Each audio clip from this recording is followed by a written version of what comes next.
नमाज फजर का तरीक़ा क्या है? नमाज फजर का तरीक़ा, नमाज फजर की रकातें कितनी होती हैं? 4 रकातें, 2 सुन्नतें और 2 फ़र्ज़। फजर की जो सुन्नतें हैं सुन्नतें मुअक्कदा हैं और ये इतनी ताकीद वाली सुन्नत है कि करीब ब वाजिब है, यानी इतनी ताकीद वाली सुन्नत है कि ये वाजिब के करीब है।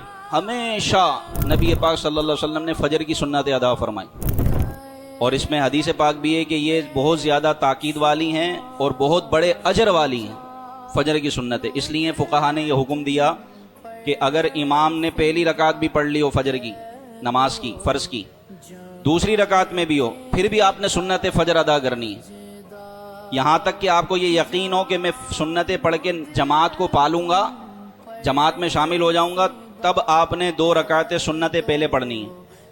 अब बाज़ लोग इस पर एतराज़ करते हैं कि ये क्या बात हो गई, फ़र्ज़ की जमात निकल रही है, रकातें निकल रही हैं और आप सुन्नतें, ये सहाबा से साबित है। इसलिए कि उनको पता था कि फजर की सुन्नतें कितनी अहम है।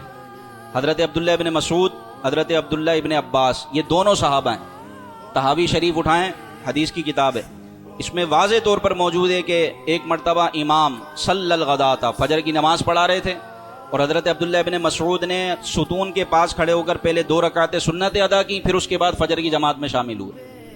हज़रत अब्दुल्लाह इब्न अब्बास और हज़रत अब्दुल्लाह इब्न उमर ये दोनों एक साथ मस्जिद में दाखिल हुए, जमात हो रही थी, तो हज़रत अब्दुल्लाह इब्न उमर जमात में शामिल हो गए क्योंकि आप सुन्नतें पढ़ चुके थे। लेकिन हज़रत अब्दुल्लाह इब्न अब्बास ने पहले 2 रकातें सुन्नतें अदा की फजर की, उसके बाद आप जमात में शामिल हुए। तो ये सहाबा के दरमियान था कि फजर की इतनी ताकीद वाली सुन्नतें, तो पहले सुन्नतें अदा करनी है और फिर जमात में शामिल हों। हाँ, अगर जमात निकलने का अंदेशा है कि जमात ही निकल जाएगी तो अब सुन्नतें माफ़ हो जाएंगी, अब आप सुन्नतें छोड़ दें और अब फ़र्ज़ नमाज को पढ़ें और जमात में शामिल हो जाएं।